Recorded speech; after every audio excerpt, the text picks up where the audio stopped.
Well, Adam, day one of camp, and it was quarterback day. I think probably the only time we get the quarterbacks, maybe when they name a starter officially, but it was quarterback day today. We're going to get to another name later on that we have heard multiple times. It's not a quarterback, but let's start with quarterbacks. What were your thoughts hearing from Coach Durrell? And we talked to 4 quarterbacks today. With JT Shrout, we know that he is his own biggest critic. That was something that Carl Durrell pointed out at Media Day out in Los Angeles, and he admitted that today, that one bad throw can't throw off a whole practice. And I think that's the biggest challenge for him, is you can't make up for a whole year basically in 1 or 2 practices. So that's the main thing that stood out to me. The quarterbacks are all pretty modest. They're not brash guys. We got used to Steven Montez, who had a big personality. They don't have that in the quarterback room. They have quite a bit of talent.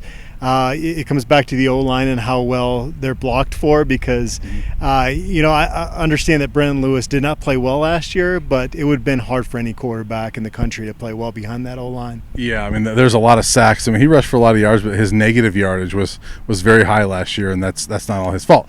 A lot of that's not his fault. But yeah, I agree with you. There's no brash quarterback on this roster. They all seem pretty, ready to compete and ready to go. JT Shrout, obviously, he hasn't really competed since middle of August last year when he had the knee injury. Coach Durrell mentioned there was a point today where he had a play. I think he said he threw a touchdown, and he just kind of raised his hand and said, "I love football." He was so glad to be back, and that's huge for this team. Whether Brendan Lewis is better or not, that's huge for this team to have JT Shrout back in this competition, isn't it? Yeah. I think back to my memories on this beat, and last August being in the press box for that open scrimmage when JT Shrout went down, it was kind of this gasp throughout the entire stadium. I know there weren't a lot of people in there, but the team and the media, it kind of felt like a microcosm of the season. Yeah. In terms of that moment right there said a lot about what this team was capable, because, Brendan Lewis, I think, gained quite a bit from that experience, but you'd rather have the more polished arm behind center, and they lost that on that day out there. I don't want to throw out a bunch of cliches, but having more competition, more talent in that battle is a big deal for this program. It might have changed the trajectory of last season, right?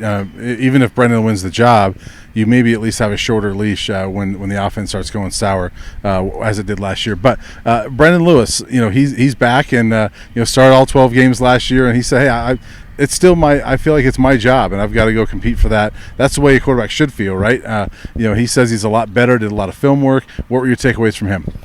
Just, again, low-key personality, and I think it took a year for his teammates to kind of accept the type of leader that he is, because we've heard a lot more from his teammates in terms of his leadership style has sunk in more this offseason, kind of given with that low-key one-on-one versus a rah-rah. Again, going back to Steven Montez, he's a different type of leader in that sense, and we talked about it out in Los Angeles.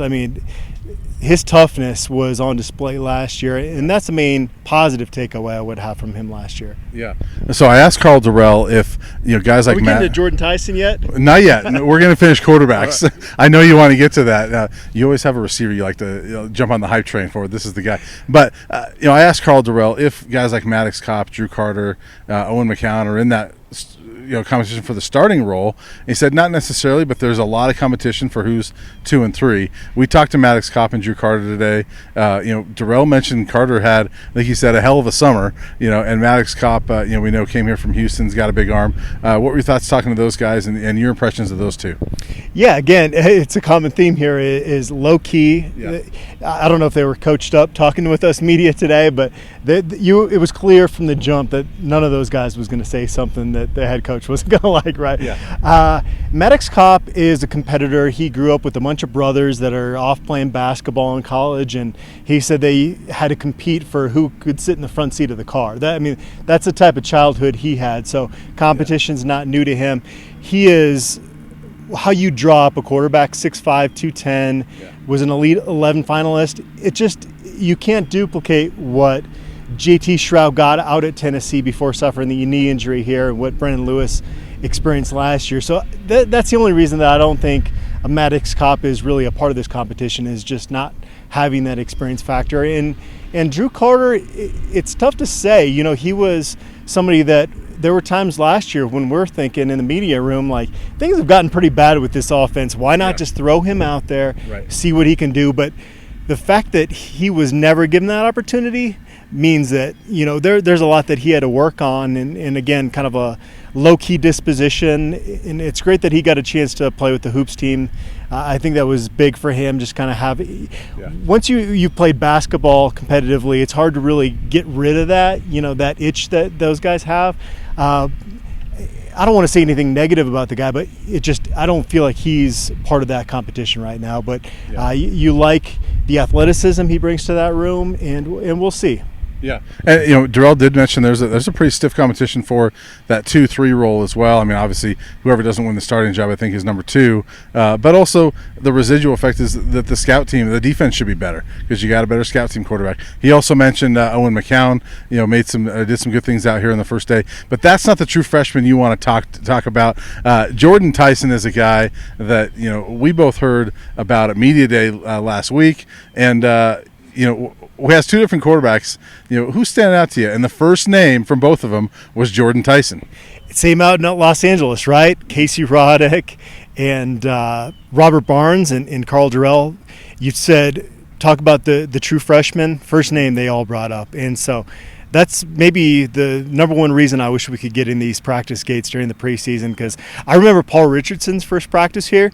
It took all of about 5 minutes to go, where did this kid come from? And you'd kind of heard the name, done a story on him, but just a next level athlete. I don't know if that's what Jordan Tyson's doing because we're not allowed in here, but it's feeling like that's the case. Well, and sometimes we have to go off what we hear in camp, and sometimes you take things with a grain of salt. But when you hear a name frequently from defensive players, when offensive linemen and a linebacker are telling you about a guy, that's different than a quarterback telling you about a guy. There's clearly something there. I think you and I are both looking forward to Saturday, and we'll be looking for Jordan Tyson that day. Camp is long. We got a lot of these to do. Anything else you want to say today, or is that pretty much it for today? No, I've noticed the apathy within the CU fan base, and I totally get that. And we're both glass half full type of guys, so I would say with these analysis videos, just we're good. At least I can speak for myself. I feel like I'm really good on the close look at this program in position battles, and we talk to a lot of people throughout the course of camp. We're not out at other camps, so I don't know how to compare this program with other programs. And the optimism is going to seep in there. So, I don't know, I guess a PSA. Don't get mad at me and you for being a little bit optimistic more than the average fan is right now. And I get their frustration, but we're here every day, and you talk to people and you see the smile on their face, you're going to tend to be a little bit more optimistic than maybe the national writers are. And a little optimism helps us be happier coming to work every day. That's for sure. I don't want to be on suicide watch, so this is the alternative, right? Yeah. Well, obviously things are good right now. It's day 1. There's a lot of excitement in camp, but that'll wrap it up for day 1, and we'll be back later this week for another analysis video.